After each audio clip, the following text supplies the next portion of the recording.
Hello, hello, hello. Welcome to my channel. My name is Roni. If you are new here, welcome. Feel free to like, share, subscribe, do all the things. If you are coming back, welcome back. Today in our Navigating Our 30s series, we are talking about the strong woman. No, I had a hard time defining what a strong woman was because the things that kept coming up didn't feel very strong. So we're talking about traits like silence when something is bothering you, like holding everything together when you're falling apart inside, like feeling nothing and never needing anyone ever and everything is perfect. I think that is the most toxic thing that I could ever write when I was trying to come up with the definition for the modern strong woman. I can't even fathom how difficult it is to live that way constantly anymore. Because you are looking at the former president of the strong woman society, honey. I did not need no one. I did not need anything. I was not open to being supported. I can be there for you, but I don't need anyone to be there for me. I'm good. I'm managing. I'll get through. I'll push through. Yeah, no. Now that I'm on the opposite side of the spectrum, it's a hard no for me. So I want to break down and talk about some myths that I think come with this strong woman syndrome. And the very first one is that strength equals being alone.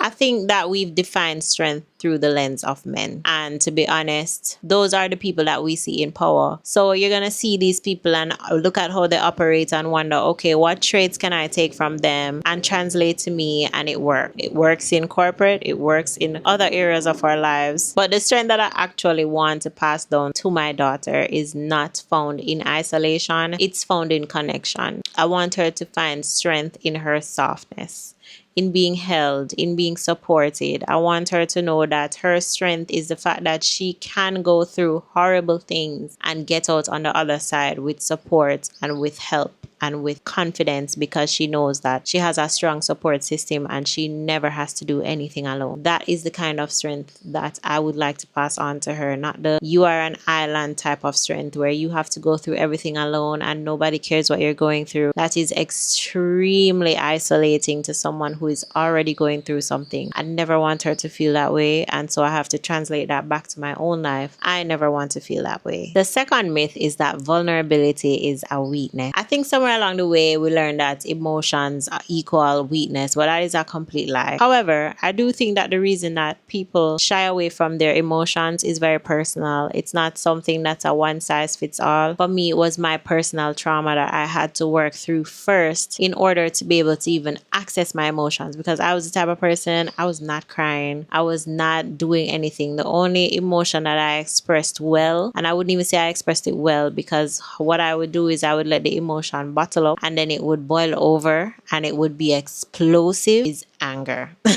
But it would still not be expressed in a really healthy way. I think now that I'm experiencing the full range of my emotions, it's much easier for me to express something as it comes up, and it's expressed in a better way than if I bottle it inside and build it and explode. This has been a much healthier way for me to experience my emotions. And I'll tell you that as the former president of the Strong Women's Society, I did not do this willingly. I did this kicking and screaming. Luckily, I had a sisterhood that I could lean into. A friend of mine introduced me to a group called the Actualized Goddess Sisterhood, and I will link it down below in case you're interested in exploring their programs. But I joined the sisterhood, and the head facilitator, her name is Karina. She's amazing in her own right, and that woman held my hand and dragged me. She dragged me down this path, and I am so grateful for her ignoring my screams and cries as I was dragged down this path of dealing with the trauma that led to me holding on to my emotions, because I am a completely different person. Initially, when she talked about your emotions being powerful and being able to move energy through you by just something as simple as crying, just letting the emotion pass through you so that you can now deal with what's left, I thought it was silly. I would even describe it as stupid. Like, I didn't see the point of it. I thought it was frivolous. I was like, oh, people have the luxury to do this, but I don't have time for this. I have to move. And through much discourse, we got to the root of what was going on with me, and and I cannot actually see myself going back to the way that I was before. I cannot see myself facing a situation that is hard and not expressing the emotions that I have around it. I will cry. I will cry anywhere. I will cry anytime. I will cry if I need to cry. And after that energy is moved, because it really does feel like energy is being moved through you. After that energy is moved, I have some clarity. I can think. I can actually make the next step, or I cannot, but I feel better within myself, and I know that the resolution to whatever is going on will come. Sometimes I don't know why I'm crying. I don't know why I felt an emotional ball. There was one day I just felt really emotional out of nowhere, and I just started crying, and I don't know why, but I needed to release it. I needed that energy to move through me. Whatever it was, it just had to move through, and I am completely comfortable in my emotions. One thing I will say is that sharing your vulnerability, for me, a part of, the reason I didn't share my emotions and my feelings is because I've shared vulnerability in the past with people who were not capable of receiving that vulnerability in a way that was healthy or helpful to me. And that could mean a lot of things. It could mean them walk on top of my business, or they did not give me a response that was considerate of my feelings and my thoughts and what I was experiencing. So for me, that vulnerability felt like it was shunned, and you just have to be so careful and discerning of who you share things with, because that can also have a profound effect on how you feel about your emotions. Because if you share it with somebody and they brush you aside, and you feel like, okay, this is how everybody's gonna react to this, let me just brush my feelings aside. I don't care.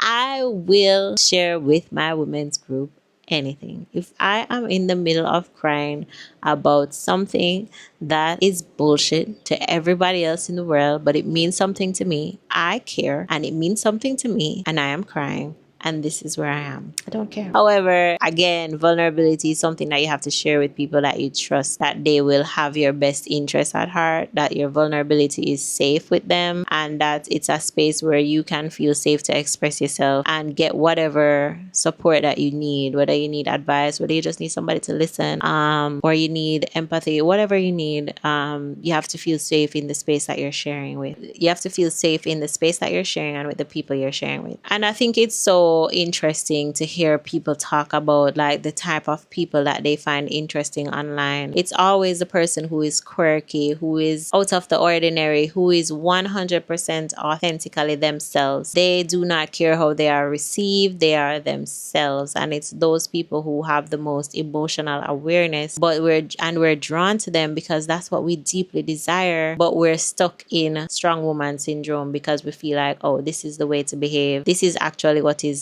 acceptable. This is actually what is good. This is actually what's going to get me somewhere. But I truthfully 100% believe that I have experienced more growth, more joy, more love, more understanding, more empathy since I have been able to tap into that side of myself. Strength and emotions are two sides of the same whole. You have to be able to experience the full range of everything. They're not opposing, they coexist together, and it is up to us now to tap into it and figure out a way to navigate both strength and emotions, because I think you can't have one without the other. Describing a strong woman without describing someone who is in tune with what she needs and her emotions and how she needs to be supported is that toxic description that I gave in the beginning of the video. So no, strength does not equate to those things. Strength equates to something that's somewhere in the middle. I hope this one was impactful for you, and I hope that you can start to think about the ways that you view strength and you view strong women and the kind of people that you're actually drawn to, and be able to tap into that. I would love to hear your feedback in the comments. Definitely drop it down there. Don't forget to like, share, subscribe, do all the things, and I will see you